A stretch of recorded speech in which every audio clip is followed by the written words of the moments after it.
Gracious God, creator of the universe, and yet the lover of my soul.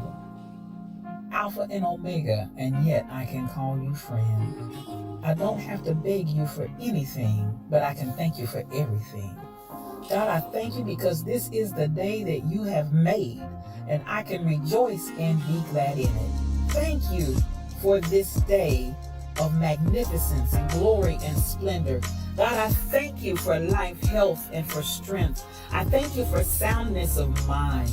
I thank you for peace. Thank you, Lord, that for this time and for this season, you've allowed us to be a part of your move in the face of the earth. I thank you, God, for the revolution that you're bringing forth, God, even in the midst of the earth right now. And I thank you for the opportunity to be a part of what you're doing in this hour, because in the last days, saith God, you said you would pour out your spirit on all flesh. And so now we thank you for the pouring out. God, I thank you for the rain and the move of your spirit. I thank you for fresh oil. I thank you for new wine. I thank you for the new thing that you're doing. I thank you now that it does spring forth. I thank you, Lord, that you've called us to be the head and not the tail. You've called us to be above only and not beneath. You've called us to be the lender and not the borrower. You've called, God, that our storehouses would be full and increase. God, I thank you because even I decree and declare that the people under the sound of my voice, even now, are moving in the might of your strength. Not by might nor by power, but by your spirit. I thank you for those that are the sons and daughters of God that are called because they walk not after the flesh, but after your spirit. I thank you for the rising up of the people of your kingdom. I thank you that your kingdom come. I thank you that your will be done, even now in earth as it is in heaven. I thank you, Lord, because you are moving in the midst of your people mightily as never before. Raise us up, oh God, to the standard of what you've called us to be. God, I thank you for the standard of greatness. I thank you for the standard of holiness. I thank you for the standard of moving as the sons and daughters of yours, and not as vagabonds, not as those that never knew you, not as those that are confused and confounded, but God, those that know who they are in you. I thank you for the knowing. I thank you, God, for knowing you. I thank you for knowing your presence. Thank you for knowing your Holy Ghost power that gives us the ability to be successful. Your anointing that gives us the power to rise up and be called blessed. Thank you for that is in us. Thank you, God, for all things that pertain to life and godliness. Thank you because we are not confused. We are not deceived. And we thank you for that clarity of mind and the clarity of vision that allows us to walk forth as kings and queens, as princes and princesses in the kingdom that walk in the earth. We thank you that we are your beloved, and we rise up as the apple of your eye. We rise up, oh God, as those that you love with all of your heart, and God, we love you back. I thank you for soundness of mind. I thank you for soundness of spirit. I thank you that healing is our bread, healing is our deliverance. By the stripes of Jesus, we're already healed, and we speak forth that healing even now for those that need it. Thank you, God, for every stripe that was taken. Thank you for the bruising. Thank you that he was wounded for our transgressions, bruised for our iniquities. The chastisement of our peace was upon him. God, with those same stripes, we declare and we speak healing in Jesus' name. We give you glory. We give you peace. We give you honor. We give you blessing. We give you might. We ascribe all of these things unto you because they are yours. Thank you. The fruit of my lips giving thanks unto your name, ever giving you all that is yours. Glory, honor, power, dominion, majesty. It's yours. I decree it and I speak it. In the mighty name of Jesus, it is so. Amen and amen.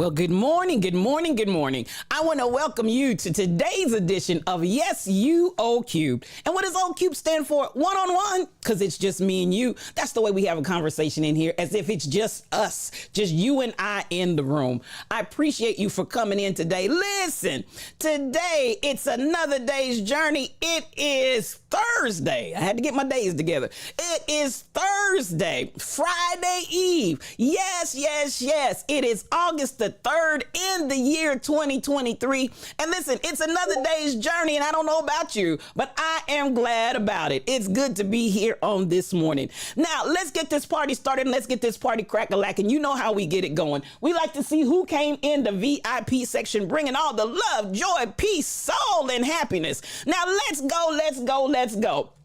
When I look and see who came in this morning, I want to give it up for CJ Manning for coming in the room and bringing love, joy, peace, soul, and just giving everybody blessings on this morning. I appreciate you, sir. Come through, come through, come through.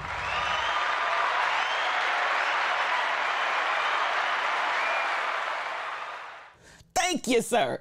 Then we had the third person in the Lion's Den this morning that came in this morning, and I appreciate you, none other than Truck driver, you did that. Thank you for coming in this morning. Go ahead and sit down right over there on the love seat, sir. Have a seat right over there. Let me get the picture. That's my brother from another mother. That's my Mufasa. That's my guy. Truck driver, also known as James Sims. And I tell you what, he gives us Thug Life devotions. I love this brother. He is my guy. Then the second person in the Lion's Den this morning, DJ Rock and Ron. The brothers are in here this morning. The brethren are here. That's my other brother. I love me some him. Go on over there and sit next to truck driver. Now, truck driver's working security, so CJ Manning 7, they might let you have a seat this morning. But either way, all of you all are in there, and these fine brethren, my God, oh my God, these brethren in here. I just love it. I love it. I love it when men are in the house. And then the winner of Grandpa Holmes' chair is none other than Cassandra Isaiah, otherwise known as Sassy Cassie. Come on in here, because you are the winner of Grandpa Holmes' chair. Get your lips, get your hips, and get your fingertips, sis. Right on over in that chair. It's yours, it's yours, it's yours. Come through, come through, come through. Yes. Ooh, I feel Holy Ghost power in here. It's hot. Congratulations, Cassandra. Go ahead and put your lips, hips, and fingertips right over there. And I appreciate you all for bringing the love, joy, peace, soul, and happiness into the Lion's Den this morning. Now, you know where we go from here. You know where we go from here. I love to give it up for my awesome moderators. Yes, my mods are all that and a bag of chips. I appreciate them. So here we go. Get that mod love out. Get that mod love out, because I'm going to give it to you. I have them in here cheering, the most beautiful ladies in the world, the most beautiful spirits, and they're anointed.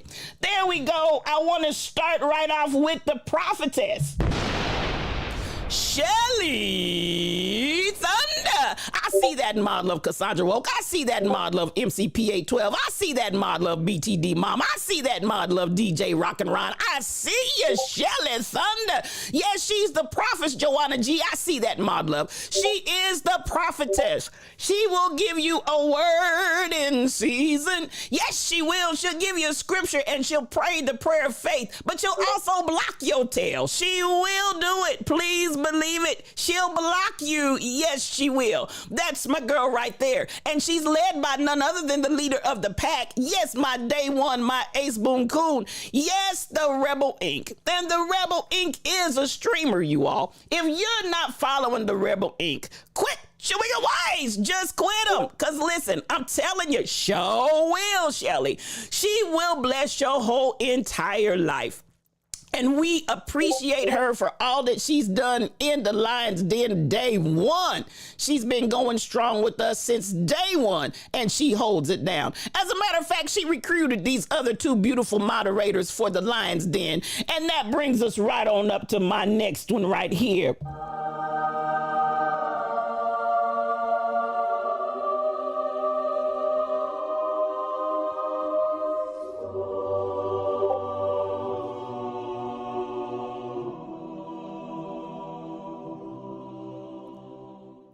Michelle Brownell. Yes, Michelle Brownell is our quiet storm. But I'm telling you, our quiet storm, tell you what, she's doing some things. She's doing some things. She's doing some things. And our quiet storm is not so quiet anymore, y'all. She really is not.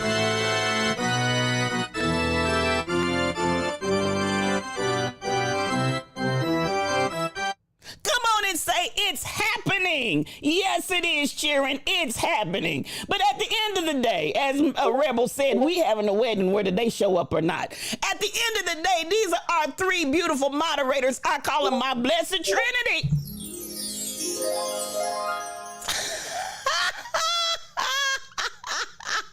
Shelly Thunder, Shelly, just you just won't give Michelle Brownell an inch. You just won't give her an inch, of whom I was cutting up the whole time I was away. Like I said, Angel, my big toe. Ooh, Rebel. I'm not even gonna quote that scripture. Or something like that. You are silly, Rebel. You are silly. DJ Rock and Ron, I'm trying to tell you, they're over there. Now, let me tell you where all these hookups are happening over. In the rebellious one's house. Baby, they go on over there and they are fine. They're singing matchmaker, matchmaker, make me a match. They are matching over there. Do you hear me? I'm not even mad at them. At the end of the day, I tell you what, my lock journey, I'm cracking up too because it's funny. It's just absolutely hilarious what these cheering are doing. But I love them. I do. Is that those are the vowels? Anyway, coming on back. Bring it back. Listen, I'm glad for everybody that's here this morning, and I want to appreciate you. As my mother said, when you walk in the room, speak to somebody. Joanna G98, thank you so much, and blessed morning to you. Nothing but mad love to you, my beautiful, blessed sister. Then the Rebel Inc. Yes, she is a streamer, y'all. And if you're not following the Rebel Inc., quit chewing her ways. Just quit them, because she's going to bless your whole life. Then I see that a DJ Rockin' Ron came in the room. So much mad love to you. And he also is a streamer. If you're not following DJ Rockin' Ron, quit chewing her ways. Just quit him, because I'm telling you, he's going to bless you. That's my brother. Then I got my other brother from another mother, truck driver. That's my Mufasa. That's my guy, y'all. I love me some him. Good morning to you. And he comes in saying good morning to the pastor, sisters, aunties, uncles, family, and all of y'all be blessed. That's my guy, truck right there. Then we got another streamer, CJ Manning 7. He is a streamer. Good morning, my brother, and mad love to you, King. Listen, if you're not following CJ Manning 7, quit chewing your ways. Just quit him, because I promise you, he's going to bless your whole entire life. Then coming on down, MCP 812 is in the room. She's coming in saying good morning to everybody while she's outside doing the yard work early this morning. Listen, I took the trash out at 6 o'clock this morning. It was already hot. Please believe it. It was already hot. Please be careful out there. That's my sister, pastor, cousin, friend. Love me some you. Then we got BTD Mom. Yes, BTD Mom, who's also out probably doing the yard work this morning, watering those beautiful flowers, plants, and trees. So much mad love to you. That's my biggest, big, beautiful sister. Mad love to you. Then I saw Shelly Thunder. Yes, cheering. She's in the room. The prophetess is here. Good morning to you, Shelly Thunder, and nothing but mad love to you. And I can only imagine that y'all was cutting up. What else would y'all be doing? Y'all, my girl, look at that beautiful face right there. Cassandra Woke 2022 is in the room this morning. Come on in here, Cassandra. And the winner of Grandpa Holmes' chair this morning, mad love to you. That's our poet laureate. She'll come in and give you a rhyme in time and bless your soul and make you whole. That's my girl right there. Oklahoma, where the wind comes sweeping down the plain. Then coming on down, and who else is in here this morning? Who came in the basement while I was upstairs? Because I don't want to miss anybody. My Lock Journey, another streamer that's in here, you all. And if you're not following My Lock Journey, quit your wiggle ways. Just quit them. I told you she is the Lock Whisperer, and she will bless your whole entire life. She will do it. So much mad love to you this morning, baby. Come on in here, because I feel a clowning spirit in the house. Coming down, and I'm seeing who else may have come in the basement while I was upstairs. That's all I see right there. Let me come over and check the other locations. I want to try to make sure I get everybody that I claim. Glenda M.H. Groves, come on in here, sis. Mad love to you. I see you out there. Anita Harvey holding it up over there in Facebook with Glenda M.H. Come on, y'all. Glenda M.H. Groves is in the house. I appreciate both of you. Mad love to you. Botana Creighton Betts is in the house. Good morning, Botana. It's good to see you. That's another sister right there. I love me some you. Come through, come through. Now I'm trying to look and see who else is in here. Let me come on around and check all the locations, because I don't want to miss anybody if I can. I messed around and looked yesterday, and I missed a whole slew of people that were in my Facebook, and y'all know, count it to my head and not my heart, because I forget to look at all the different streams that we have running simultaneously. And that is the only reason why I miss some of you all's names, because I forget to check. You have to listen. Mother's getting up in age. I have to help myself. I had to do a little something. Now, while we've said good morning to everybody, let's get this party started. Let's get this party crack-a-lacking. We're going to talk just a little bit today. Oh, thank you, My Lock Journey. Listen, I'm trying to catch up with y'all youngins. I'm trying to catch up with you all youngins, because listen, y'all come in here just putting it down. I said, Lord Jesus, I'm going to have to step up my game just a little bit so I can hang with these here babies, because listen, y'all put it on us. But thank you so much. BTD Mom, thank you for that. Listen, we're moving into another dimension, moving into another level. So, you know, sometimes you got to make the shift. You know what I'm saying? Sometimes you got to make the shift and start. Where are you going? Come on. Thank you, My Lock Journey. Where are you going? And I want you all to start. Listen. As a matter of fact, I'm going to go ahead. Wow, sweet slumbered, slept and slobbered. I'm going to go ahead and start right there. Because I was sent this, and I'm trying to remember who sent it to me. It's not necessarily something in current news, but I just feel like it's where we want to go and where we want to be. You know what I'm saying? So while we talk about how we look, now let me tell you how. This is how the folks used to look back in the day. Back in the day, this right here, I want to scroll and roll this beautiful bean footage. Y'all remember how, you know, even if I think back to my childhood, you know, they didn't just come in any kind of way. Every day, I don't care what was going on. When you saw the Saints were put together. I'm going to show this little footage here of Greenwood. Yes, the Black Wall Street before the Tulsa riot took place. And I want y'all to pay attention. Look at how these Saints were dressing. And it didn't matter if it was hot hell degrees. It didn't matter what the temperature was. I see your coffee cup, BTD Mom. That's right. Get your coffee cups out. Get your coffee cups out. Get your coffee cups out. I tell you what. Oh, Rebel, thank you. You're so sweet. But listen. Is Michelle Brown in here? Come on in here, Michelle. That's my angel, and I done already played the wedding march, whether you were here or not.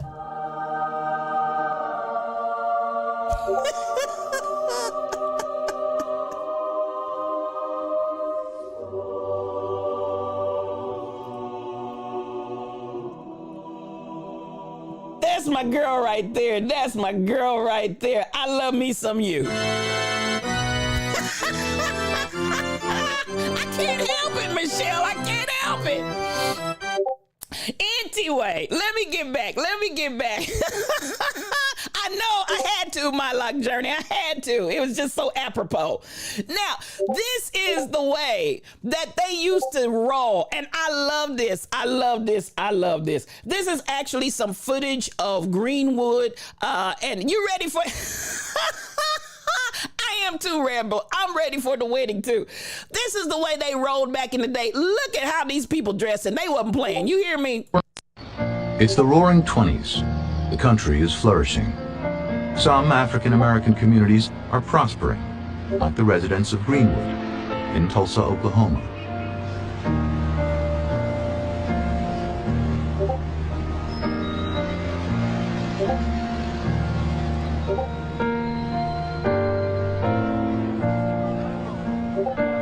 A remarkable Baptist pastor named Solomon Sir Jones is the pioneering filmmaker.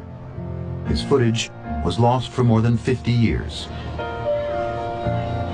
Jones captures the bustling life of Greenwood, which could be any American small town.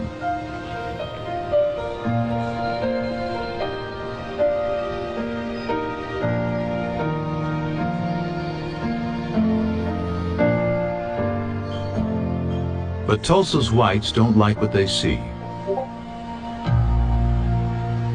In May 1921, after a black man is accused of assaulting a white woman, a white mob rampages through the city. For a night and a day, they loot and burn Greenwood. A Fox News crew captures the only surviving footage. It is the bloodiest racial massacre in American history, leaving nearly 300 dead.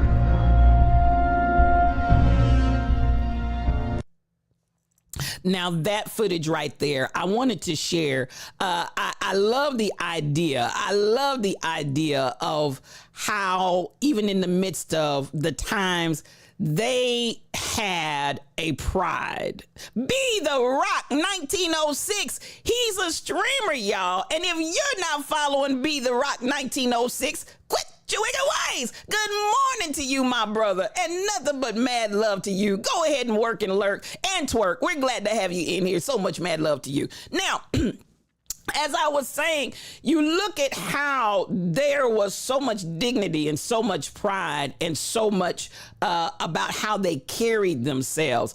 And that wasn't a Sunday service. That wasn't a Sunday morning. This is just how they walked on the streets every day. And I can remember when that was the way the saints went. And when I say the saints, I'm not just talking about church. I'm talking about that's the way the people, the black culture presented themselves when they went outside, baby. They were put together. They were clean, Rebel. They were clean. And I look at that and I say, you know, I'm going to touch on how many, if you've seen They Clone Tyrone. If you've seen They Clone Tyrone, put a 1 in the chat. If you have seen They Clone Tyrone, put a 1 in the chat. As I was watching that on the other day, and I thought about the contrast between what you see, and you've seen it, CJ Manning, awesome, between what you see in the community now and what you saw then. And even though I know you started it, Shelly Thunder, I tell you, it really, if you stay with it, it's so many movies rolled together in one, for real. But the idea and the concept is just powerful of what they're saying. I thought about how the difference between now versus then, the difference between what we set in front of our children and modeled before them versus now, and then that comparison right there. I'm gonna touch a little bit on They Clone Tyrone, and I hope that some of you all will go out and watch it. It's on Netflix. It's a different kind of mind bender. It's really, I started to say science fiction, but it's really not science fiction. It's a mind bender type of a movie. And Jamie Foxx and the cast, I think, did a great job. You have to kind of stay with it and pay attention, or else you might get lost in some of the twists and turns. But the essence of what is being presented there is very powerful. And even the idea, if you get to the core of it, begins to talk about really what we see in the community, and I am going to talk on a little bit later, but that whole essence of the young people model what they see. Everybody's, kind of imitating one another in one way or another. And what we project is what we create. And with that particular way that they went about it in presenting, it's almost like I saw Manchurian Candidate in there. I saw Matrix in there. I saw some of everything in there. Anna Joe Jones, good morning to you. Come on in here, sis. Mad love to you. But the idea that some things are established and created in our communities by the status quo to actually sway and direct the community in a certain direction, to actually sway and direct the whole entire community in a certain direction. And I look at that clip of Greenwood before the Tulsa massacre, and you see how the Black community and the level of pride, I mean, those folks look distinguished, those folks look sharp, those folks are, and it's not just about whether or not they had money, this, that, and the other. I'm just talking about a genuine and general element of pride that they felt about themselves, held their heads high, walked and strutted their stuff. I just love that. I love that. And I hope and believe that we are going to get back to that level of where we see that throughout the entire community. And I'm gonna come back and talk a little bit more about they clone Tyrone later on. But I love that sense of feeling that I get when I watch that kind of clip. It just makes me feel so good all down in my shondo. Now, with that being said, Michelle, I'm going to run your clip. I noticed that ran in 2019. I don't know what the current status of it is. Michelle put a clip in of what we saw happening at Walmart. I think that there are a lot of ways that we need to call some stuff into question and check it. We need to check it. We need to check it.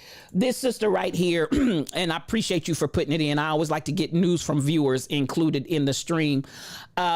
This shows a Black woman being arrested. Well, actually, let me just roll that beautiful bean footage and you'll see what it's about. And we'll have a little chit chat about it here in a second. But at the end of the day, let's roll this beautiful bean footage. Run me a video. Walmart likes to be on the news. They let that man shoot the Hispanic people up in El Paso, girl. And now they won't give me my money back. They didn't stop that white woman. Didn't stop her at all. But stopped me and asked for a receipt. I'm tired of this. You're going to stop doing this. I am at Walmart on Kill Avenue. I would stop going outside of the doors. Ask for a receipt. They see the bags inside of my container. And humiliated me in front of everyone. I just want my money back. I'm also really sure police department. The reason I'm contacting you is because I was invited you to make a scene here in the store. I asked for my money back. I asked for a refund. No one has the right to disrespect me. All right, but you don't have the right to refuse. It doesn't matter. Where's your ID at? It doesn't matter. I asked for a refund. Ma'am, where's your ID? You can arrest me, sir. This has all been on the camera. Are you using us? My camera is on as well, like per policy. So are Can I have my refund? refund? Go ahead and give me my refund. I'm not trespassing. You watched, right? That's fine. Go ahead. Get my lawyer on the phone, Scott Skoll. Here, call him. That's fine. That's fine. Woo! This is the biggest lawsuit Walmart or Sherwood Police Department will ever see in their life. Call your father, let him know. That's fine. Get my car keys out, get my wallet and everything. Please stop grabbing me that hard. I have cancer.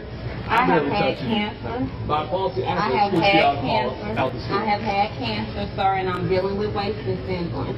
As you can tell, I barely weigh 100 pounds. So if you're grabbing me, if you're grabbing, now you lifted up your hand. I will walk with you, but you don't have to pull on me. Y'all like me? Come on with this camera. Hurry up. I got you. Follow me.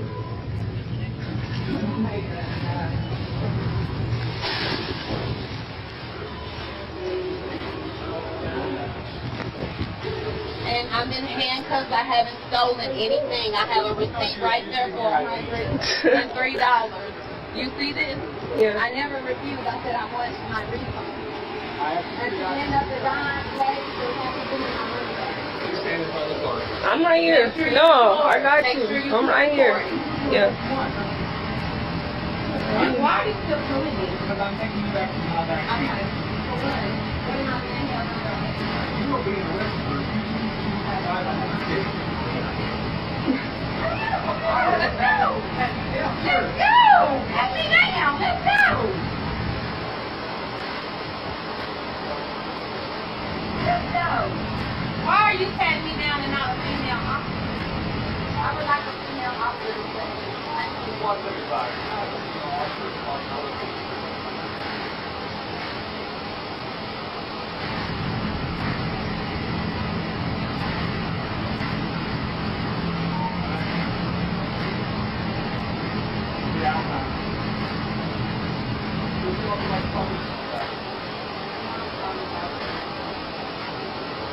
And it gets a little difficult to hear from there. But this is the point. This is where I want to ask the question to you all. You see how calm she was throughout that entire situation. Now, if you were unable to follow and track and hear everything that was going on, basically, she was exiting Walmart with what she had purchased in the store. There was a white lady in front of her that they let her walk out the store and say nothing. Then when she got ready to go out the door, they asked her to produce a receipt. And she brought up the point that they did not ask the white patron for any kind of receipt for the merchandise that she had bought, and she was insulted. So at that point, she turned and went to the return counter and asked for a refund of all of her money because she did not want to purchase from a store that she felt like was operating in discriminatory practices. This is where we see the police officers show up and basically ask her for ID. So at the end of the day, how many of you feel like she should have had to produce ID? Because why are you asking me if there's nothing here that has happened, if there's no law that's been broken, why am I forced on demand to produce ID for something? As she said, I haven't stolen anything. There's nothing that really I've done wrong other than to come over here after being asked to show my receipt to the person at the door and asking for a refund. There's really no reason for you to stop me for anything. So DJ Rollum, good morning to you. DJ Rollum is a streamer, y'all. And if you're not following DJ Rollum, quit your wicked ways. Quit your wicked ways, because I tell you what, he's going to bless your whole life. Now, I do believe that you do not she hadn't committed any crime. And as you said earlier, Michelle, all of this in front of her children. And as she said, the embarrassment, the humiliation, all of that and even as she comes out of the store in handcuffs and you hear her decreeing and declaring, I did not shoplift. I have a receipt for what I bought, and all of this. So then when if I understood correctly and I was listening, trying to strain, because it kind of gets the volume is not the best once they go outside. When she asked, what am I being arrested for? He said, for not producing your driver's license and trespassing. For not producing your driver's license and trespassing. So, I'm like, how, number one, do you arrest her for producing ID when she's done nothing wrong? And number two, how can she be trespassing on public property? This is a store. And the only thing that she asked was for a refund. That's what he said. Okay, that's what I thought he said, Michelle. And so I'm like, these are the types of situations. ID for what, Joanna G? ID for what? Because she hadn't done anything. I don't have to produce on demand just because you want to. For not producing ID and then the trespass charge. Come on. So at the end of the day, we see many, many instances where this could have gone really, really crosswise, because many of us would have been very, very agitated and engaged him. And I think sometimes, even we had this conversation a little bit on yesterday, the idea that sometimes there is an attempt to engage. I didn't even see the police officer, and you know, if y'all saw something I missed, I don't think I did. I didn't see him come up and ask for any clarification on what was going on or anything. He just comes behind her, starts asking for ID, and then puts her in handcuffs, takes her out. I don't see where he actually tried to ascertain from any of the parties involved, including the people from Walmart, what was actually going on, and to give both parties to give their side of the story. So, you know, this idea that somebody, and let's be real, all the workers at Walmart are not trained. You got little kids. Well, I'm saying little kids, but you got young people. You got old people. You got folks who don't know A from B to C. She didn't appear to be disorderly. She didn't appear to be acting out or any of that. The bottom line was she wanted her money back. I spent $103 in this store. You're going to make a difference between me and someone else going out the door. I'm not going to purchase from here. So all of that is what precipitated the police coming and basically, you know, with no attempt to find out what the story was. And I'm sure he got some information when he got the call, when he was dispatched. That's what dispatchers do. Yet and still, she had a right to say and speak what actually was going on in the situation and the circumstance. So this type of unfortunate behavior, and as they said, she handled it very, very classy. The contacting of the attorney, the contacting of her husband, the children's father, and staying and remaining calm throughout. These are the challenges that oftentimes we see in the Black community. And I think someone said this on yesterday to bring this point to bear, where we have to maintain our composure and be very, very calm in dealing with situations that, you know, you've got the people that are supposed to be calm and in charge and in control of their emotions, who all of a sudden get very provoked, very aggravated and very angry and start manhandling. So I thank you, Michelle, for sharing that with us. I would love to know what the outcome of that was. If I was just guessing, I'm sure she probably got some change. If I were just guessing, I would say that more than likely there's a little bit of money involved that passed into her possession.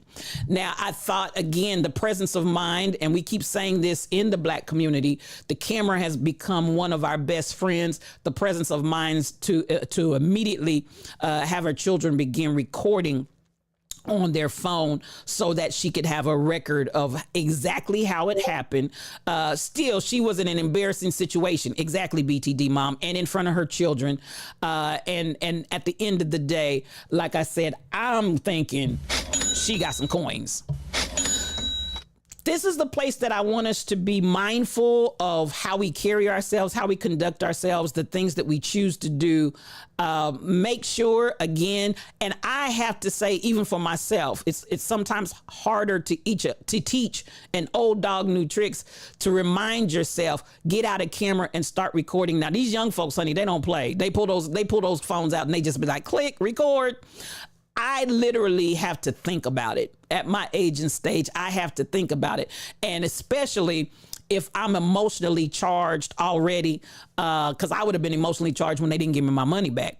But when you're emotionally charged already, I would have been emotionally charged when the police officer showed up. So I would have been emotionally charged. So, you know, but I do know how to control myself. But I just know that even though I may look as cool as a cucumber outside, inside, honey, inside, if you could get inside my body, some of everything is probably going on. So I have to literally try to remind myself to pull out a camera and start recording, because it just doesn't come as just automatic pilot. It just does not come to me. But she was calm, cool, and collected, and she did that thing. And I want to say kudos to her for that.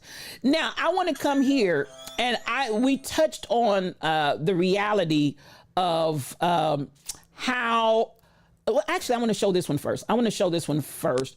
This is a good clip here as well.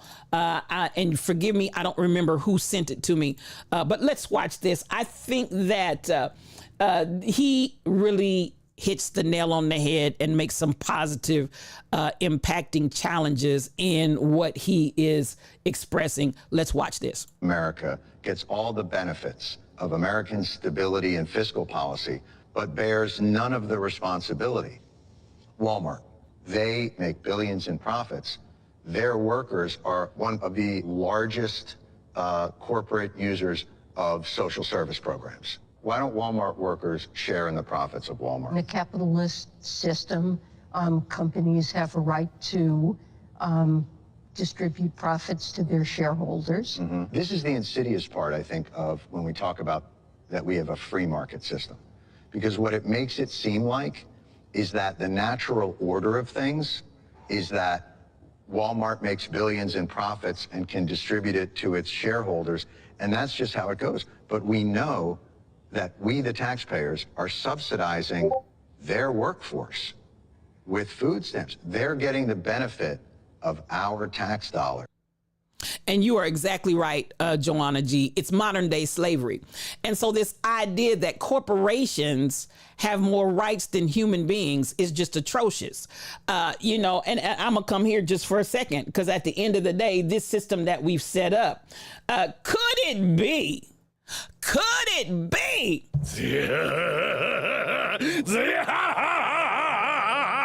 the devil?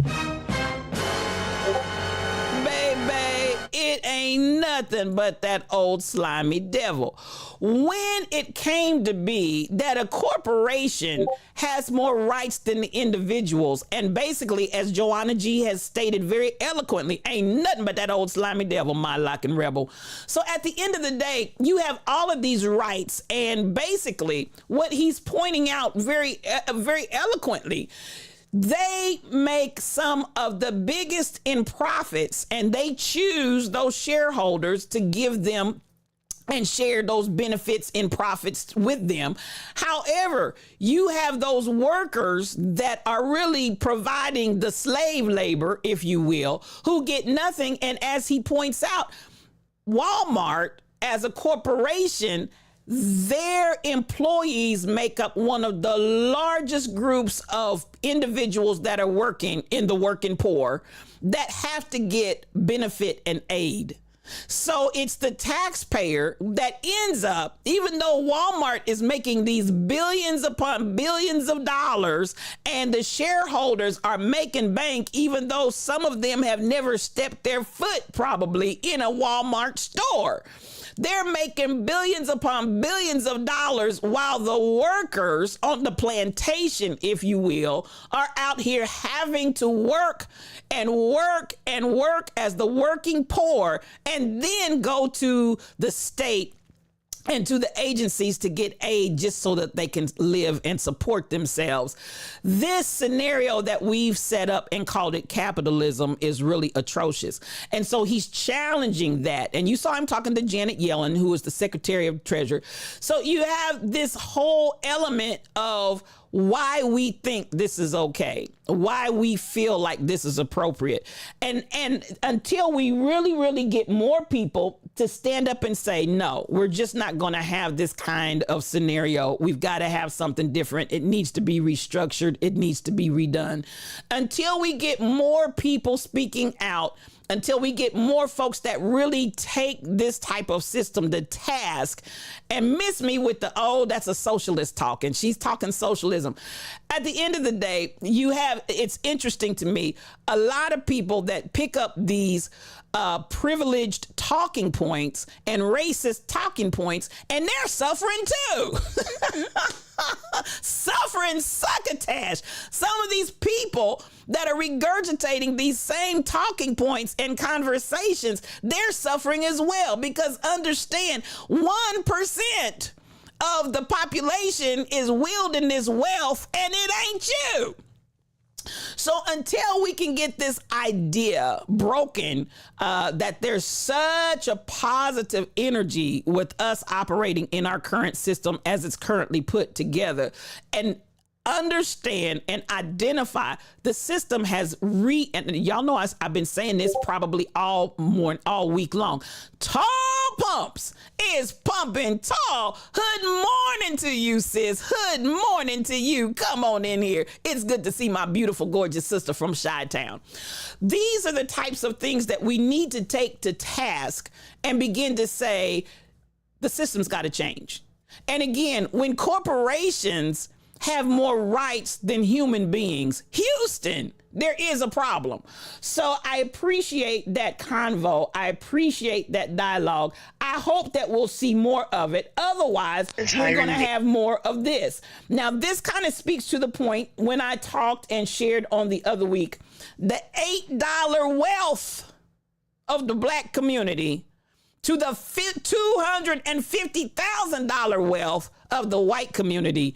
If that's not inequity, I just don't know what is. So we start talking about housing, and we all know that really when it comes down to it, there's so much going on with gentrification right now. It's just ridiculous. She begins to speak of a project and a program that's getting ready to run here. And I want you all to take a listen to this. Entire neighborhood for sale in West Philadelphia, and something about this just does not sit right with me. As a Philadelphian, I had to look closer into this. And there is, in fact, a $7 million 35 property portfolio for sale in West Philly. All 35 properties are located in this one area called Cobbs Creek. And now, if you didn't understand, let me reiterate. They're selling the whole neighborhood. Where do they do that at? Where do they do that at? This is in Philly. Where do you sell an entire neighborhood? Explain it to me, Lucy. Explain it to me. Explain it. Listen, I'm going to roll this back because this is just incredible to me. This is unbelievable to me. $7 million. So you know who's not going to be buying it. You know who's not going to be buying this $7 million properties. Here we go. I'm going to start it again from the beginning because this is just incredulous to me. Entire neighborhood for sale in West Philadelphia, and something about this just does not sit right with me. As a Philadelphian, I had to look closer into this. And there is, in fact, a $7 million 35 property portfolio for sale in West Philly. All 35 properties are located in this one area called Cobbs Creek. And if you're familiar with Philly, you know that this is already a neighborhood that has had some devastating dark history associated with it. These 35 properties are all single-family homes, and the listing says they're all occupied. Median household income in Cobbs Creek is only $35,000. And with a median household of 3.5 people, that's not a lot. It also means that this 35 property parcel is probably home to about 100 mostly low-income Philadelphians. The listing says these rents are undervalued in this red-hot neighborhood. Basically, it means that people have been living in these homes for some time and the landlords have not been able to raise the rents as much as they want. As Sierra points out, it would be great if some of these people were given the opportunity to buy their homes, especially considering how the city of Philadelphia has treated this neighborhood over the years. You might have guessed I'm referencing the 1985 MOVE bombing. The MOVE was part of a Black Power movement. In a standoff, the Philadelphia police dropped 2 C4 bombs on this house, which ignited a massive fire. It's shocking to say that this happened in the 80s, but Philadelphia firefighters were actually told to stand down and not fight these flames. 250 people were left homeless, 2 city blocks were destroyed, and worst of all, 11 people died, including 5 children. Now, this historic event took place at 6221 Osage Ave. Now, I don't know how many of you are familiar with the story of MOVE, but as she said, My Lock Journey, I'm telling you, we're talking 1985. We're talking about 1985. There is a documentary out there about MOVE. I can't think of the name of it. If anybody remembers the name of that documentary, it's on MOVE and the whole entire family, and how they ultimately dropped that 2 bombs, 2 C4 bombs on the house, and then allowed the houses, not just the house that they were trying to get, but the houses in that area, they allowed them to just stay on fire while the firemen just stood there and watched it burn. This is a true story. This is a true story. I know, Rebel, this is a true story. We're not making this up. So now you come to a point where, and the houses, as you could see, were so close together that when they bombed that house of the MOVE location, several of the other houses were burned as well. So what did she say? It ended up with 11 people being killed, most of them being MOVE members. I want to say 3 people from MOVE actually survived the bombing. And it's a sad story. And even when we say survived, they survived with massive burns over their bodies. They didn't come out unscathed. They were seriously wounded. And so at the end of the day, you know, you look at the notorious background and history of this property or properties that they're selling in that whole entire neighborhood. That to me, you all, is just, it's just absolutely phenomenally unbelievable. How are they for sale when they're occupied, BTD Mom? They don't care about those people in there because they're renting. Just wow. And the gentrification is going on here. $7 million for 35 houses, Tall Pumps. And you heard them say all kind of money could be made from this undervalued and undersold or underoccupied property, speaking to the fact that, as the lady said, they cannot, the current landlords have not been able to increase rents. And so this is just another way to get somebody with money, come in, buy all of those property. You're going to displace all of those individuals. You're going to displace all of those families. And then when we start talking about gentrification, for sure, you're definitely going to come back to a place of dealing with, can I afford it after they sell it out? So, you know, no, you're not going to be able to afford it. They're going to totally change the face of that neighborhood. Honey 41, blessings and favor to you, my friend. So much love. DJ Rollum, yes. And so at the end of the day, you're talking about an area where people are on very limited and fixed incomes, and they know this. They know this. So basically, they've decided, we want this property back. We want to take possession of this property. So at the end of the day, not so much that they've done eminent domain as of yet. It doesn't sound like, Tall Pumps. I don't know what the process. They may have. I don't know what the process is, because those landlords, the people that actually own the property, had to have some kind of input in this process, unless they did pull the eminent domain card, which could very well be what they did to get the property. But then to turn around and say it's worth $7 million, to turn around and sell that whole lot at $7 million, I just don't know how they could have done that and got away with it. However, what we do know is that more times than not, when folks want property, they'll do whatever they have to do to get that property, and that's very unfortunate. So that brings me to this convo that, again, we were having on the other day when John Studio sent this to me. And I didn't get to play it on Friday because we were really out of time and we were trying to get over to Rebels. But Kimberly Jones does really one of the best explanations of the system and why Black people are so disenfranchised and upset and will riot and will do, as again, Martin Luther King said years and years ago, rioting is the language of ignored people that have been ignored. So I want to roll this, and John went and found the clip in its entirety. I want to roll this today and then have a little conversation. Hey, Leroy Brown, nephew, what you doing? Good to see you this morning. Auntie's glad to see you in the house. Mad love to you. BTD Mom, they're going to change the face of the property and erase the history of the property from the history books. You know, that could very well be the case, because that move, if you all have not seen Move, and BTD Mom, I know you saw the movie. I I'm trying to remember the name of that documentary. If anybody can put the name of the documentary in there that I'm speaking of, please do so. Y'all want to go out and watch that, because when I tell you that situation was just dastardly, it was absolutely dastardly, and they killed those people in there, unfortunately. And it's a sad story. And the whole story of MOVE and what they were doing to really work against the system and create and establish their own subculture. It was just crazy. It was just absolutely crazy.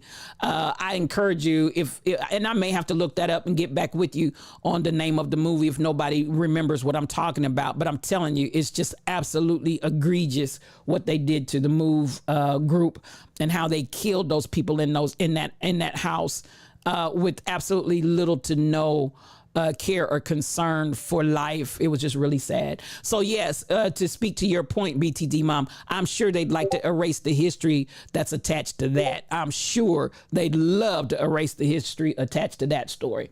All right, now here we go. Kimberly Jones is one of my favorites. She breaks it off. Many of you may have seen this. This was during the George Floyd riots, and she nips it in the bud. She really, really does. Let's roll this beautiful bean footage.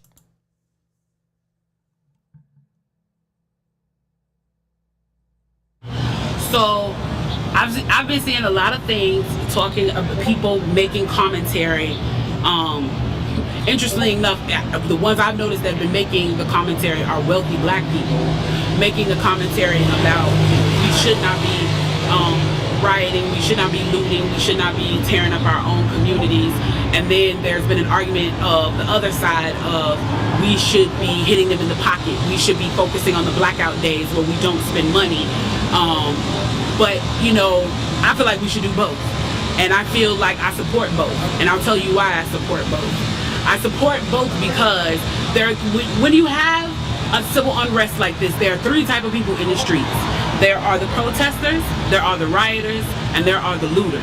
The protesters are there because they actually care about what is happening in the community. They want to raise their voices, and they are there strictly to protest. You have the rioters who are angry, who are anarchists, who really just want to shit up, and that's what they're going to do regardless. And then you have the looters. And the looters almost exclusively are just there to do that, to loot. Now, people are like, well, what did you gain? Well, what did you get from looting?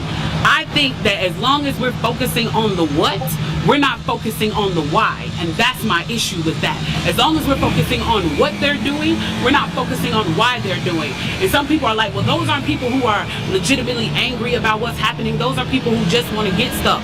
Okay, well then, let's go with that. Let's say that's what it is. Let's ask ourselves why in this country in 2020, the financial gap between poor blacks and the rest of the world is at such a distance that people feel like their only hope and only opportunity to get some of the things that we flaunt and flash in front of them all the time is to walk through a broken glass window and get it. That they are so hopeless that getting that necklace, getting that TV, getting that change, getting that bed, getting that phone, whatever it is that they're going to get, is that in that moment when the riots happen and if they present an opportunity of looting, that's their only opportunity to get it. We need to be questioning that why. Why are people that poor? Why are people that broke? Why are people that food insecure, that clothing insecure, that they feel like their only shot, that they are shooting their shot by walking through a broken glass window to get what they need? And then people want to talk about, well, there's plenty of people who pulled themselves up by their bootstraps and got it on their own. Why can't they do that? Let me explain to you something about economics in America. And I'm so glad that as a child, I got an opportunity to spend time at Push where they taught me this, is that we must never forget that economics was the reason that black people were brought to this country. We came to do the agricultural work in the South and the textile work in the North. Do you understand that? That's what we came to do.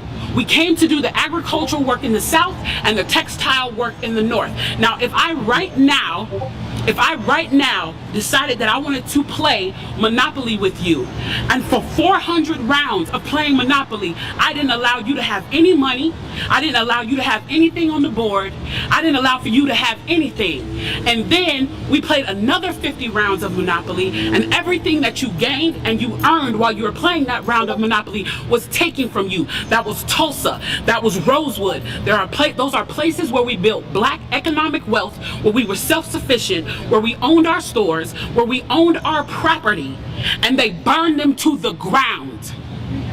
So that's 450 years. So for 400 rounds of Monopoly, you don't get to play at all. Not only do you not get to play, you have to play on the behalf of the person that you're playing against. You have to play and make money and earn wealth for them, and then you have to turn it over to them. So then for 50 years, you finally get a little bit and you're allowed to play. And every time that they don't like the way that you're playing, or that you're catching up, or that you're doing something to be self-sufficient, they burn your game. They burn your cards. They burn your Monopoly money. And then finally at the release and the onset of that, they allow you to play and they say, okay, now you catch up. Now at this point, the only way you're going to catch up in the game is if the person shares the wealth, correct? But what if every time you share the wealth, then there's psychological warfare against you to say, oh, you're an equal opportunity hire. So if I played 400 rounds of Monopoly with you and I had to play and give you every dime that I made, and then for 50 years, every time that I played, if you didn't like what I did, you got to burn it like they did in Tulsa and like they did in Rosewood, how can you win? How can you win? You can't win. The game is fixed. So when they say, why do you burn down the community? Why do you burn down your own neighborhood? It's not ours. We don't own anything. We don't own anything. Trevor Noah said it so beautifully last night. There's a social contract that we all have, that if you steal or if I steal, then the person who is the authority comes in and they fix the situation. But the person who fixes the situation is killing us. So the social contract is broken. And if the social contract is broken, why the f do I give a shit about burning the Football Hall of Fame, about burning the Target? You broke the contract when you killed us in the streets and didn't give a f. You broke the contract when for 400 years we played your game and built your wealth. You broke the contract when we built our wealth again on our own by our bootstraps in Tulsa and you dropped bombs on us. When we built it in Rosewood and you came in and you slaughtered us. You broke the contract, so your Target, your Hall of Fame. As far as I'm concerned, they could burn this bitch to the ground. And it still wouldn't be enough. And they are lucky that what black people are looking for is equality and not revenge.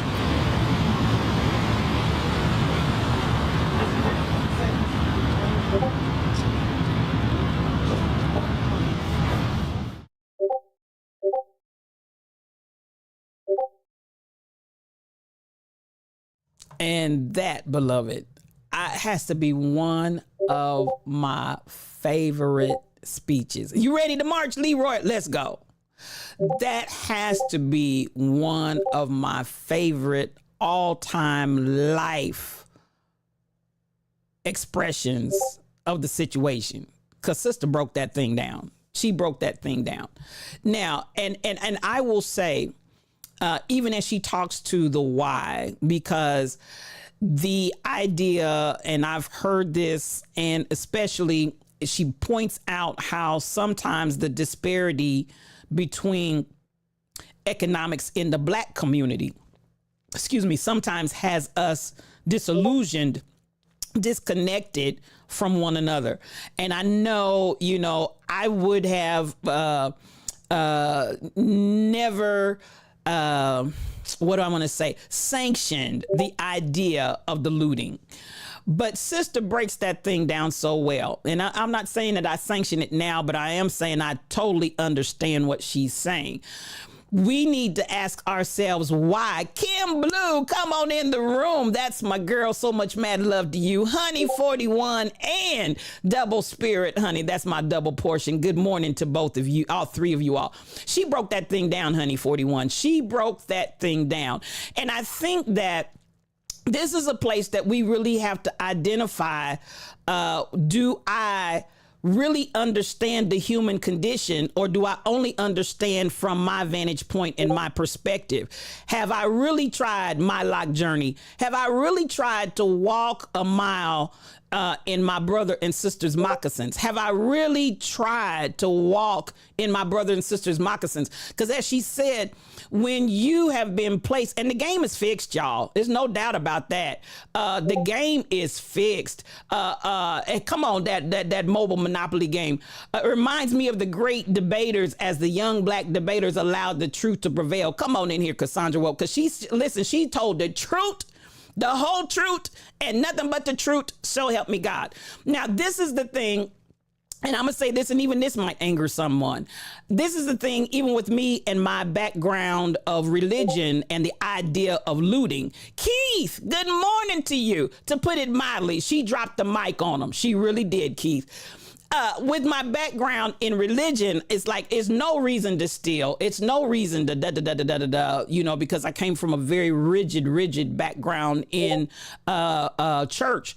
But at the end of the day, when people cannot eat, when people cannot provide for themselves, when people cannot maintain, and I do know, I think the beginning of my change in that was that I was raised and had an opportunity in one of my employment situations to work for children that were in a system. You know, they have a children's system, level 1 to level 6, according to age group and whatever. Level 6, I believe, was lockup, juvenile detention type scenario.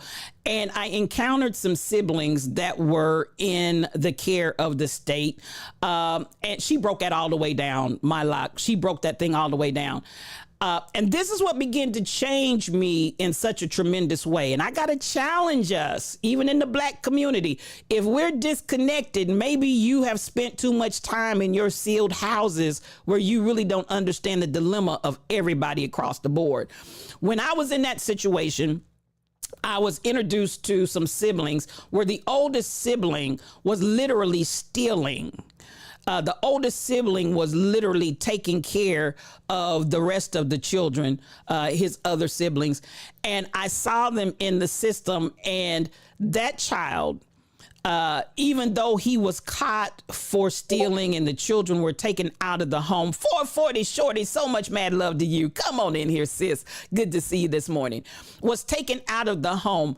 My heart began to turn with the idea of this rigid teaching that I had and my very rigid viewpoint of people that steal. And I understood so poignantly when I dealt with that young man and his siblings, and these were good kids. But you know what I'm saying?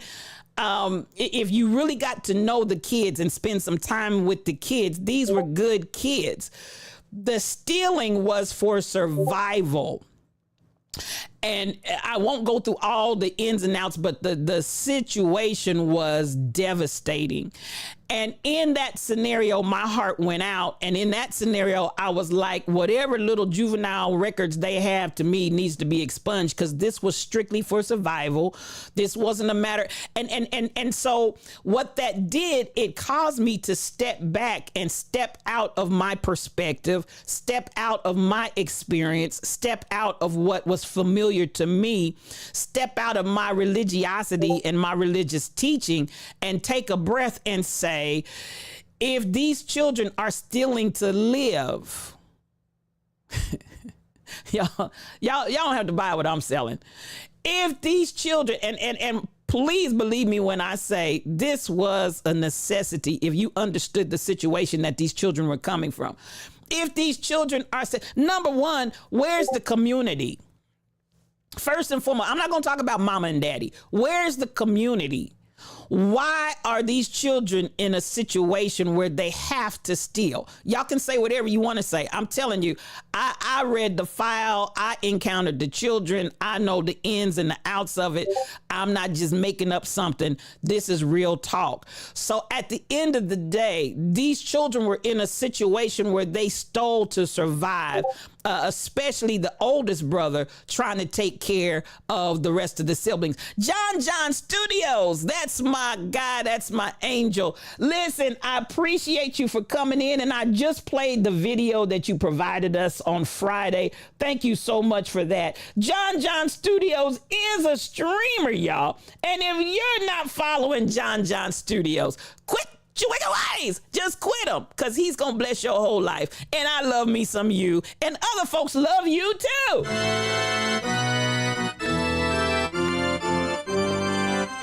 Oh, shucks. Come on in here, baby. Now, so this part right here.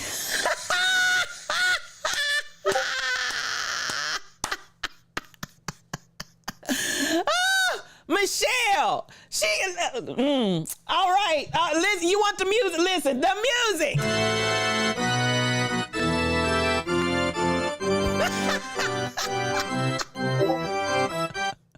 Now, to get back to the point, this part right here, this is where I literally, you see the wedding bells in the church, My Lock Journey. This is where the table started turning in my heart. Woo!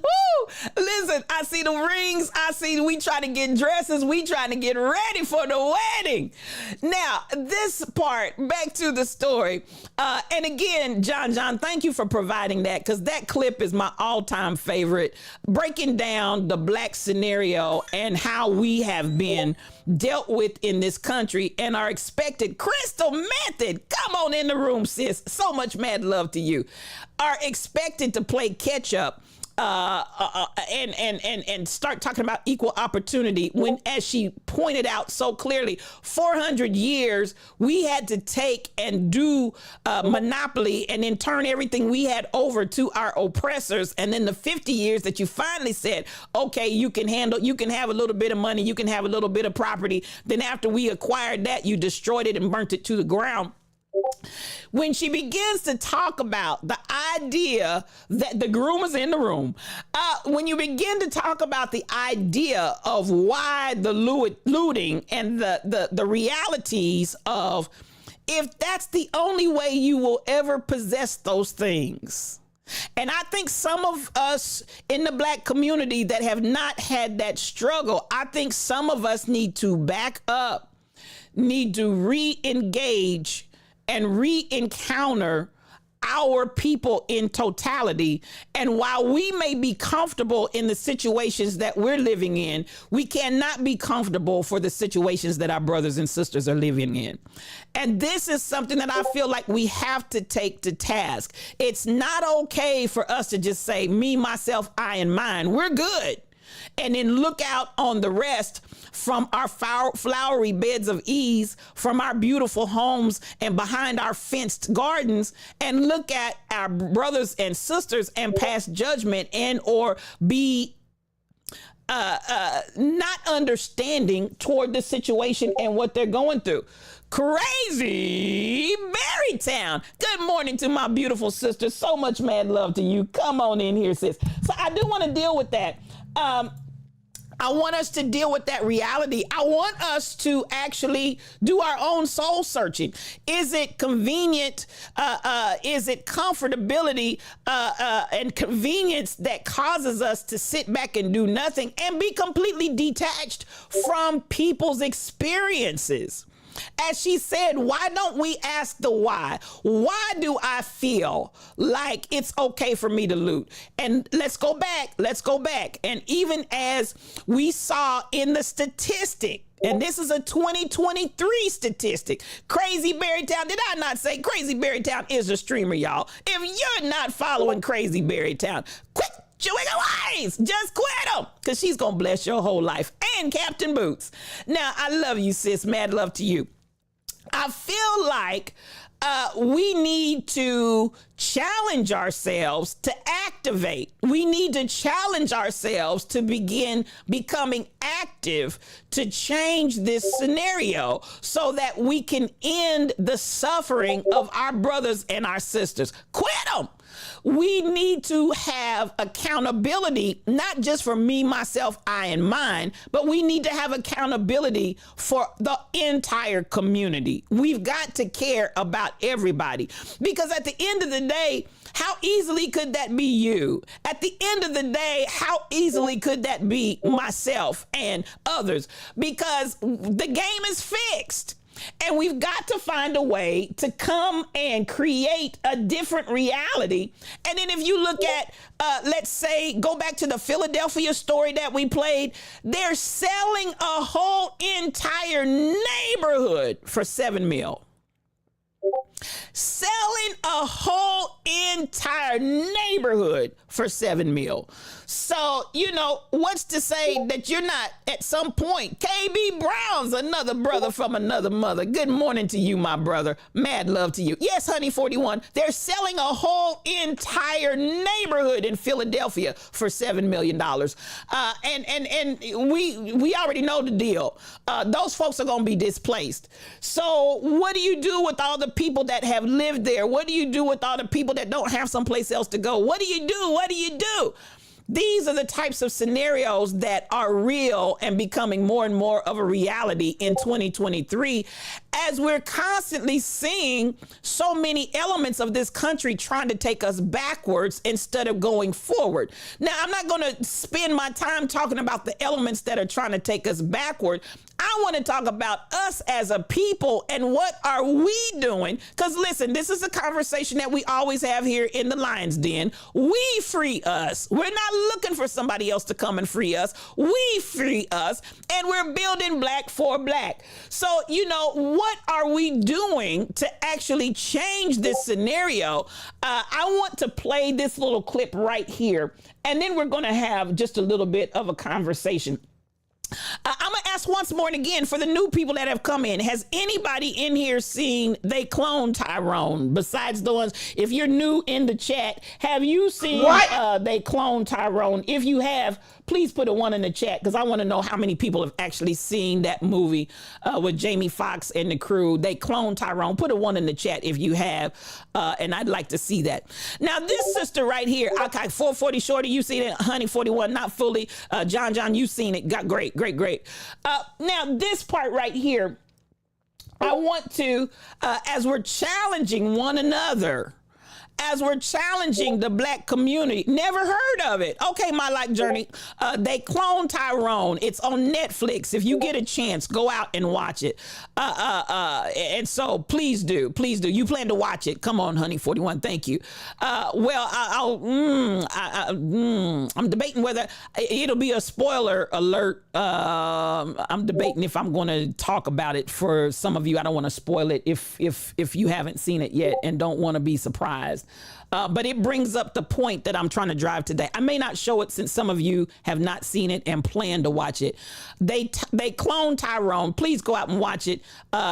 And even if it may be a little difficult for some of you to wade through, it's a little bit of Manchurian Candidate. It's a little bit of Matrix. It's a little bit of a whole bunch of things. Okay, then I won't spoil it. If you haven't seen it, Crazy Berry Town and others, I won't spoil it for you. I wanted to use it in our convo today, and you haven't seen it yet either, Kim Blue. Okay, I won't use the information. It won't ruin it. It won't ruin it for you. I know, but others like to kind of see it as it evolves and be surprised by it and experience it scene by scene. So I just don't want to ruin it for somebody that is going to watch it. Now, if y'all don't care, if you're in here and you're going to watch it and you don't care, let me know. If you do care, let me do it that way. If you do care, say I care and I'll know. Now, this lady right here, feel free. Great. Then we'll talk about it. This right here, this I want us, because I'm challenging us as a community to activate. Now, first and foremost, we got to come together and start operating in unity. We're not looking at, as I said, yes, The powers that be would love to take us backwards, but we always find a way, Chirin. We always find a way. Even back in the day when after Reconstruction, and I'm trying to remember what that brother's name was, after Reconstruction, and they forbade the black people to learn how to read. Okay, I see all the I don't cares. Okay, we'll talk about it. They were forbidden to learn how to read. And one of the black brothers, my brain is not functioning fully this morning. I can't pull his name out. Got a boat and was riding up and down the boat, up and down the river, getting black folks and teaching them how to read. Since they couldn't do it in the city limits, they couldn't do it on land, he got a boat and went out there on the boat and in the river was teaching folks how to read. We always find a workaround and we always find a way. That's just the way we do it. So there's no question about that. So I don't care about what they're doing. I don't care about how they turn back and attempt to turn back the hand of time. We ain't going back. Listen, this genie has already been let out of the bottle. We ain't going back. And really, that's a whole nother conversation. I could go, but let's listen to what this sister said. I want us to identify, we've got to have the energy and the wherewithal to come together and make the changes. And let's hear what she has to say. Why is it that we are unable to come together and speak our truth and demand that what needs to be done must be done? It's because they defeated us where it matters the most, which is the mind. It started with the missionaries in Africa long before slavery. They were sent by the Roman Catholic Church to subdue the Africans, make them believe that when you get slapped, turn the other cheek, and that your riches are in heaven. So by the time they followed with the colonizers to reap and rape Africa, we were already brainwashed. We were meant to believe everything African was bad and undesirable, and everything European was better. And the same brainwashing continued as our children were taken out of Africa enslaved. It continued on the plantations, color gradations, light skin versus dark skin, field workers versus kitchen workers. To this day, we suffer from the legacy of slavery and the legacy of colonization. For how long are we going to continue to suffer from this affliction?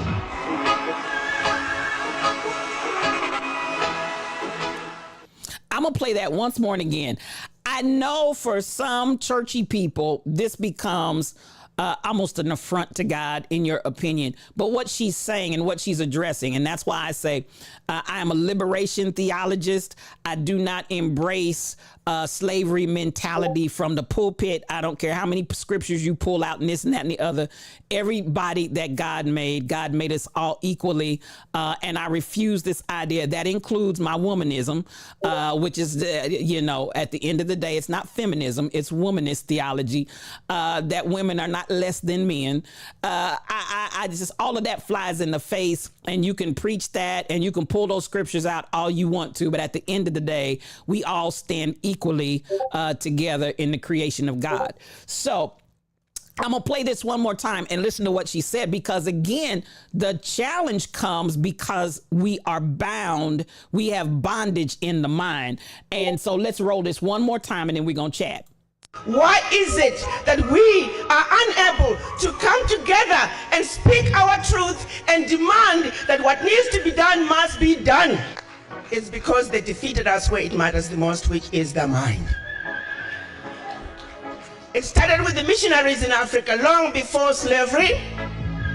They were sent by the Roman Catholic Church to subdue the Africans, make them believe that when you get slapped, turn the other cheek, and that your riches are in heaven.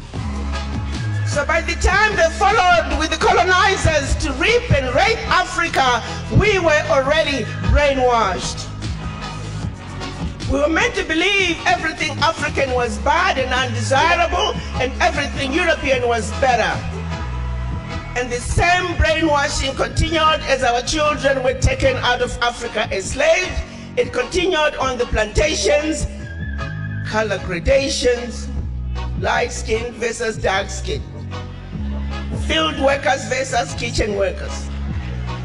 To this day, we suffer from the legacy of slavery and the legacy of colonization.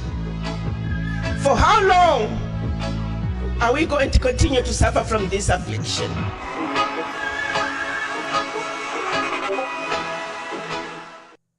That's just powerful. Now, I will say, and yes, the mind, so much influence happens there. Yes, My Lock Journey, Honey 41, that's where it starts because the mind is so powerful. We are what we think, KB Browns, absolutely. And it's no lies detected here, My Lock Journey. Now, for some, this is going to be offensive, but I've actually gone back because I am in a quest always for truth. Speak life to yourself, KB Browns. You better talk. And so I've gone back and begun to experience and learn African spirituality and African spiritualism. And at the end of the day, just like the Native Americans, what we find so many times is that the spirituality there is one that doesn't have all these hierarchies. It doesn't have all of these levels and stipulations. It doesn't have negativity towards one group versus another. It doesn't have all of these different elements that we bring in from the European influence. So at the end of the day, and let's just be real, let's be real. And some of y'all gonna be like, oh, I knew she wasn't right, talking about going into African spiritualism. You know, at the end of the day, if you think that God was void in areas of the world at any given time, you are deceived. God has been present everywhere ever since the beginning of time. So, you know, for people to think that my way of thinking and my perspective is the only perspective, you know, God bless you. But at the end of the day, Africans were spiritual long before there was ever any European influence in their world. So, and the Native Americans were spiritual. And we see that because even in that tribal spirituality, what we see was that there was always a respect for one another. There was a respect for the land. There was a respect for God. There was a respect for so many things that we see that are void and absent in other types of Euro religions. So at the end of the day, you know, I look and I say, when we understand the power that we have, which again, you've come into ideas and understandings that are always of empowerment. And with that being said, for everybody that's trembling like, oh, I'm getting ready to get off this stream because I knew she wasn't right. From Genesis to Revelation, I know it. I've read it all. I embrace my journey. So don't think that I'm in here trying to go somewhere. And this really isn't a spiritual talk, but I am talking about spirituality because I'm your spiritual thought leader. And when we start talking about the mind and the ability to have control of the mind, one of the greatest influences of the mind in the Black community comes from church. Now, understand this, even as she said, when the Roman Catholics came and Catholicism, there is such an egregious level of mind control and domination and enslavement that came directly from the Catholic Church. That's just straight up. That's just straight up. And then when you start adding on everything else, and when you get finished, all of the offshoots that sprung off from that, you still have that same trapping. You still have that same wrapping that they may have differed on this point or that point, but they're still carrying this same concepts, and the ideas are broken. The ideas are not spiritual. And so you've got to have an ability to have a wherewithal to divide and discern divide asunder between what's spiritual and what's being brought in as a means of control, especially mind control. Because if they can control your mind, they can control you. Now, that's where I want to turn to They Clone Tyrone, because They Clone Tyrone literally takes on this concept. And I love it. I absolutely love it. Let me bring this over. I want to just read some of this. And this kind of gives us an overview of They Clone Tyrone. In a nutshell, it's the idea that the system the status quo has created a Tyrone. When we see the drug dealers, when we see the pimps, when we see the prostitution, when we see all of this negative energy that's going on in our communities, that was not. Now, I showed you all the video of Greenwood, and I showed you that video and the distinguished way that they carried themselves, felt about themselves, and da-da-da-da-da. Now, they had prostitutes back then. They had, all of the different vices. I'm not trying to say that didn't exist back then. However, that was not paraded in front of us as a black community like this is what you want to be. Please understand the words that are coming out of my mouth. It was not presented to us as a community as this is what you want to be. And so Tyrone, they clone Tyrone begins to deal with this idea that basically the status quo has created Tyrone and cloned him. And Tyrone, all of those negative elements, all of those negative pieces, the status quo needs that in operation in the black community to keep the black community down. Y'all ain't buying what I'm selling, but I'm talking real good right now. That's the idea that's behind this, that the status quo, because now listen, if you even stop and think about it, we started saying this all the way back in the 70s and the 80s. You talk about there's a drug epidemic in the black community, but how are the drugs getting in the black community? We started asking that in the 60s, 70s, and 80s. Where are these drugs coming from? We don't have planes to bring the stuff over. We don't have all of the different elements and aspects of what's needed. How are these drugs flooding the black community? It's got to be somebody bringing and providing these drugs to the community, and the community needs to wake up and say, why are they flooding us with these drugs? Why are they flooding us? Where do we think these guns are coming from? My Lord, Disco Darren is in the room. That's my guy. Disco Darren is a streamer, y'all. And if you're not following Disco Darren, quit your ways. Quit him. Because listen, he's going to bless your whole life. Good morning, my brother. K2 Hoop, come on in here. It's a great movie, K2 Hoop. And you saw it twice, and I'm going to watch it again. Because they deal with this idea.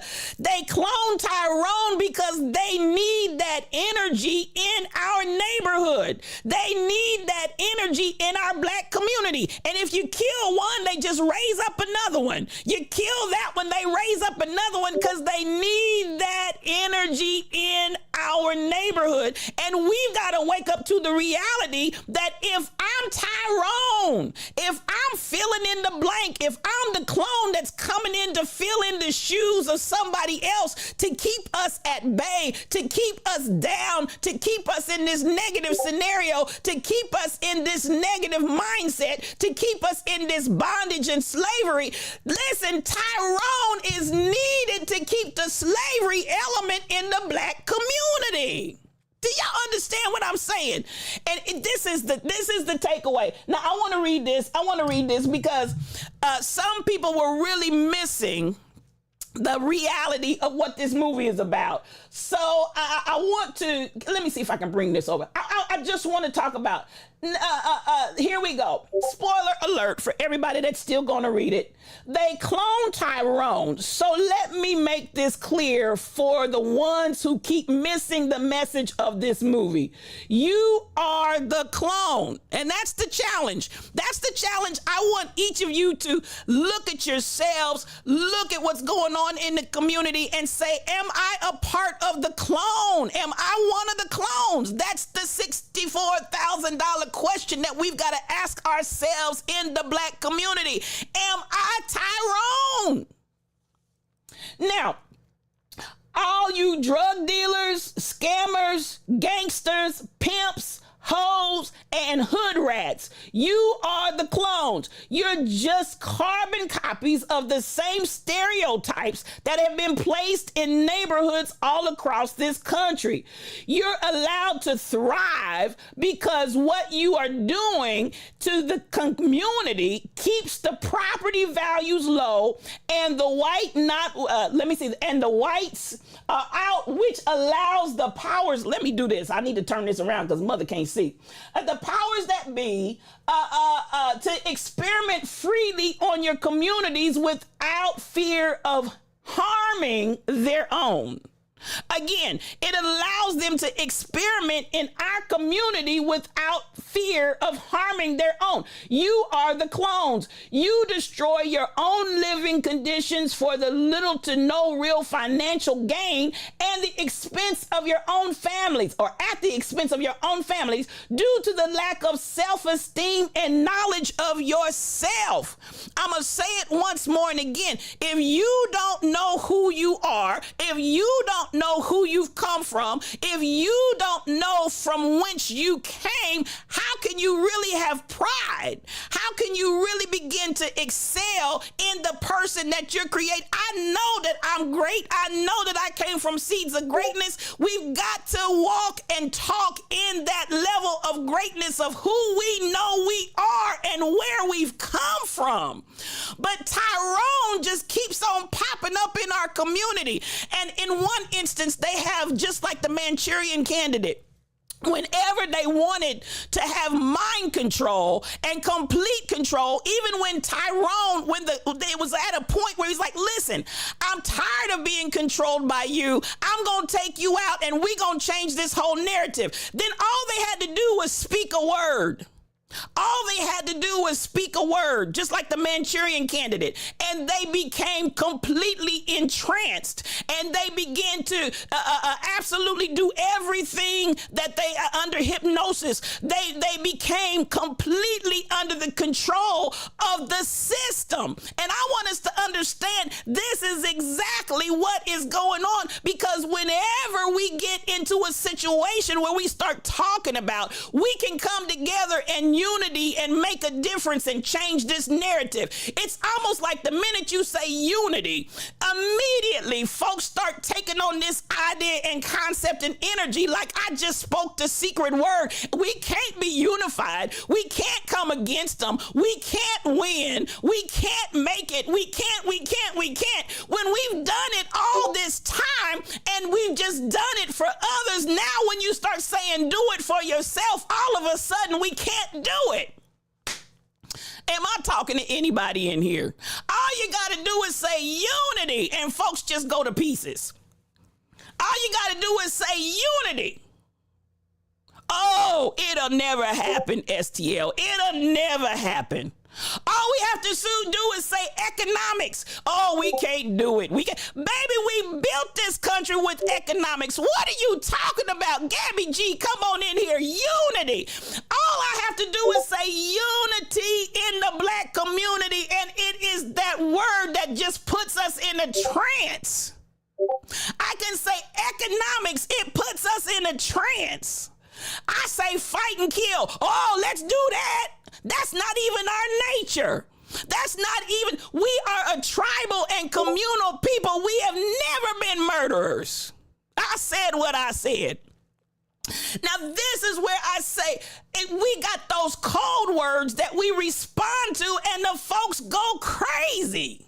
I said what I said. I'll add to it if I take it back. This is Yes You All Cubed, one-on-one, just me and you. You know how we do it in here. No cream, no sugar. We take this coffee strong and black because I tells it like it T-I-Z, tis. So when we look at, I hope y'all go and look at Tyrone. They clone Tyrone because I want you to understand it allows for this experiment to continue in the black community. And until we come together, oh my God, until we understand I've got to have an economic base, until we understand we've got to own our land, until we understand, listen, we got to come to a point where we undergird and support one another. If you're doing something, I support you. My finances are behind you. My energy's behind you. My volunteerism, whatever you need, I'm giving it to you.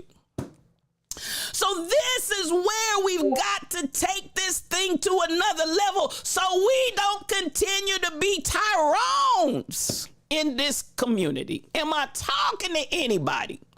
I'm here to wake up the lions. I want y'all to go and look at it because there's so many elements that are presented. Even the children, oh my God, even the children, if we're not careful, they become clones of Tyrone from childhood. Woo, I'm telling you, there's so much presented. Come on, Disco Darren. We're made to be survivors due to the situations that are presented to us. You are exactly right. But this is what I want us to understand. Thank you for that, Disco. This is what I want us to understand.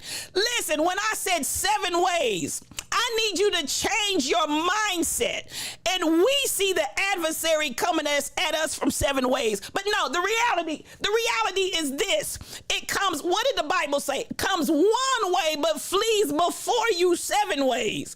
In our minds, we see stuff coming at us from 7 ways, and we only got one way out. No, ma'am, no, sir. That's not the way it works. Let's get the reverse in your mind. Understand that there is a way out. Understand, what did I say about that, brother? You tell me I can't learn to read on your land. Give me a boat, and I'll roll down the river in a boat so that we can teach black folks how to read. Baby, you can put one way in, but I'm gonna make 7 ways out. Ooh, am I talking to you? There's always a way out, honey 41. We have always been a people that finds another way out. Woo.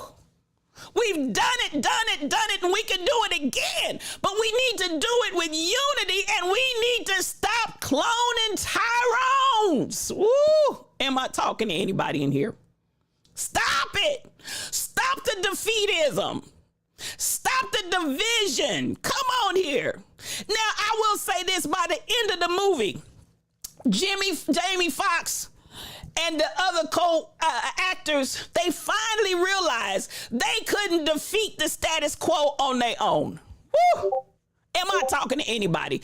They realized they could not, just the 3 of them, defeat the status quo on their own. So what did they do? They went and got everybody. Woo, they went and got everybody and marched up in that piece and took it over. They went and got everybody instead of trying to do it just the 3 of us. They understood we need the whole entire community to help us defeat this system, because baby, this system is insidious. This system is developed. This system is evolved. And if we're going to shut it down so we can win, we've got to have everybody, all hands on deck, and everybody on board. Am I talking to anybody? Unity by itself is powerful, honey 41. Ooh, but a house divided against itself cannot stand. They took the whole village with them, K2 Hoop. They took the whole village and defeated the status quo. That's what I'm talking about. That's why I'm telling you, if you get a chance, I want you to go out there and watch it. They clone Tyrone. There's so much reality, and I hope the young people are watching it, and I hope the young people are really understanding the essence of it, because there's so much power in that movie if you understand what everything represents. And if we ever unify My Like Journey, you can't shut us down.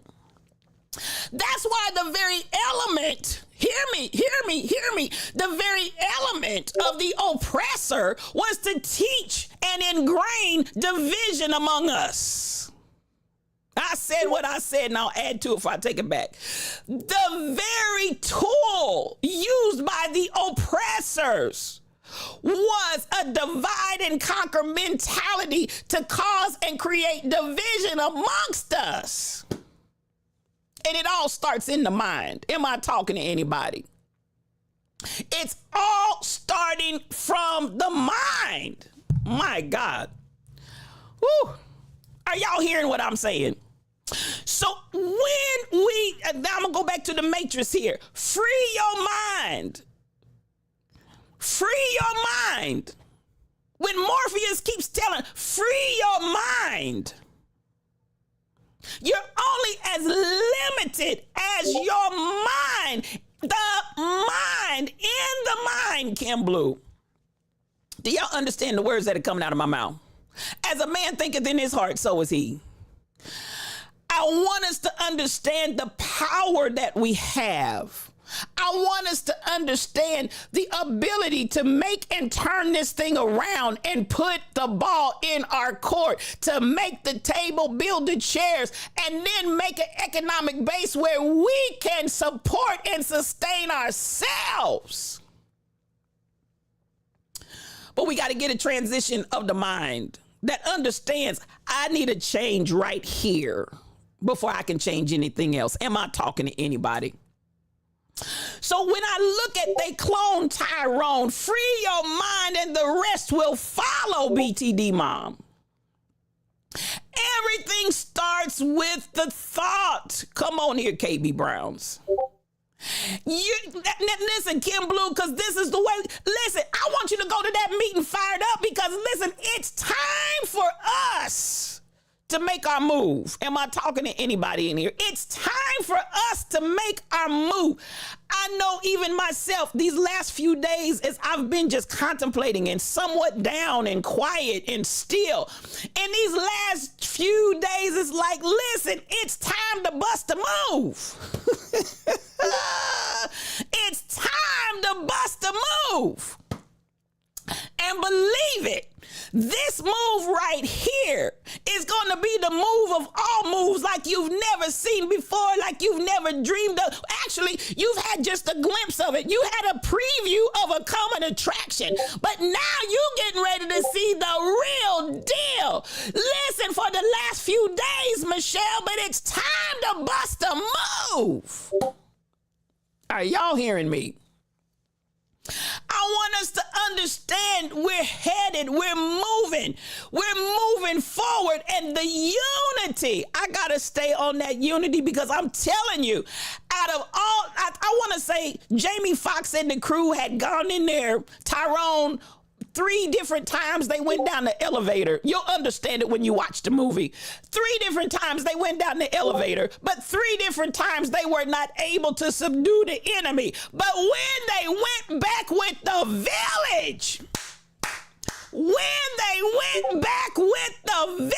village, woo, come on. It's time. When we come forward with the village. Am I talking to anybody this morning? Whoo, come on with that union meeting, Disco Darren, with the village. Come on. You better negotiate with the village. Take as many people with you as you can. Do you understand the words that are coming out of my mouth? Take as many people. Come on, not your average guy. It's time for us to do this. Not your average guy. Let's do this. Am I talking to anybody in here? And make very sure that you're not part of the cloned system. I don't care, fill in the blank, different institutions, different systems. Make sure you're not part of the cloned system. Don't be Tyrone. Don't be Tyrone. Don't be the clone. Y'all hear me? Because the clone only helps to secure the agenda of the status quo. It only helps to secure the success of the status quo. There's a reason why they want Tyrones in mass. You understand the words that are coming out of my mouth. There are reasons why they want, and I'm going to say it once more and again, let's not be ignorant. No, we're not ignorant of the enemy's devices. Let's not be ignorant, because at the end of the day, I'm going to say it again. We don't have the money. We don't have the means. All of these different vices and things that pop up in our community, we don't have the money for that. Hear me. That came from somewhere else. That came from us. And so we got all of these outside forces that come. Y'all, look, you can go down in the black community. How many liquor stores can you count? How many liquor stores can you count in the black community? And then you go over to the white community, and how many liquor stores can you count? I'm just talking. You look at the different things that impact our communities and see the burden of negativity and vices that are always in our community. But when you go other places, you don't see none of that. You don't see any of that. Baby, that's by design. Don't you fool yourself. I don't care. Even if some of our white brothers and sisters have to come over to the black community to do their vices and then go back to their community, you don't see that in their neighborhood. Not because they're not doing it. We don't have the money for a 40 shorty for many of the things that are established in our neighborhood. We need to wake up and say, why do you want that in my neighborhood? Why are you so insistent that that be in my neighborhood? Why don't you take it to my Asian brothers and sisters? Why don't you take that over to the Asian community? Why you got to set that up in the black community? To even our Hispanic brothers and sisters that are coming forward like gangbusters right now. But at the end of the day, why are you setting up in the black community stuff that you won't do in your own community? On the side, good morning to you. So good to see you, mad love. To whoever's bringing the drugs, the guns, and everything, why do you want to set that up in our community? And to our community, why do you want to participate in it? Don't you see the handwriting on the wall? Don't you see the handwriting on the wall that says there's something wrong with this picture? There's something amiss here. And we're not going to fall for it. We're just not going to fall for it. We're not going to give in to it. Am I talking to anybody? It's time for us to go over and be with Rebel, but I want y'all to hear me today. I want you all to really understand. They cloned Tyrone. Don't be a part of that. Don't be a part of that. Like that sister said, and I'm going to replay her video tomorrow because we're going to wrap this up on tomorrow. But I want us to have that clarity of understanding. Don't get caught in the trap. And I'm going to keep talking about unity, because they know their communities will not tolerate nor support that foolishness. Then we need to be saying the same thing over here. We need to be saying the same thing over here. Come on, Kim Blue, you're so welcome. Mad love to you as you go to your meeting. And we're getting ready to get up out of here because my time is far spent. It's gone. It's time for us to get out of here. But listen, 7 ways. We're going to keep talking about 7 ways, and we're going to keep on. I want you to have that vision. I want you to have that imagery in your head. I don't care how the adversary or your enemy comes at you one way. They're going to flee before you 7 ways. So now you got 8 options. You now, where you just had 1 option, you now have 8 options, my luck journey. Hear me. You now got 8 options. I love you too, sis. Don't see yourself as limited. See yourself as expanded. And we're going to talk. We're going to finish this up tomorrow. And for those of you that get a chance to look at They Cloned Tyrone, take a look at that tonight before tomorrow morning, because we're going to have a little more conversation. All right.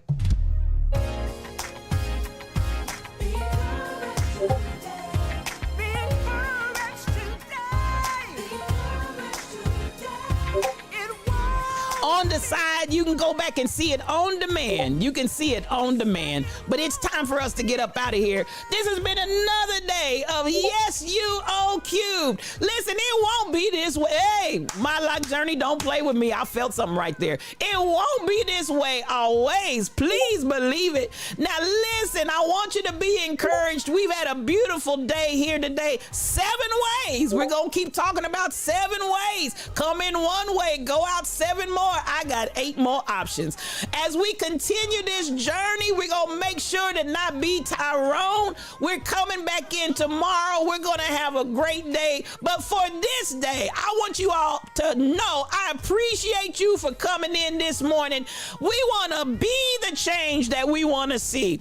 And this Pride, Pride, this Pride Alliance is relentless. You're going to hear us roar. It's us, you, me, we all. And to everybody that came in today, thank you for your support. I appreciate you for coming through. We're building something. To my moderators, the Rebel Inc., Shelly Thunder, Michelle Browno, nothing but mad love to you. And for everybody that resubbed into all of the roaring biddies, I appreciate you. Now, this song by Regina Sims is available to you in iTunes, Amazon Music, Google Play, and Spotify. You want to book her? She'll come. Listen, just go to prmusicgroup.com and check my sister out, because won't be this way always. Please be encouraged. Ride the raid train over. We're headed over to Rebel's house, y'all. We're headed over to the rebellious ones. Ride with us over there, and you will have a good time. I promise. Now, as my moderators say, have an amazing day on purpose. Do what you love. Love what you do. Peace for your journey.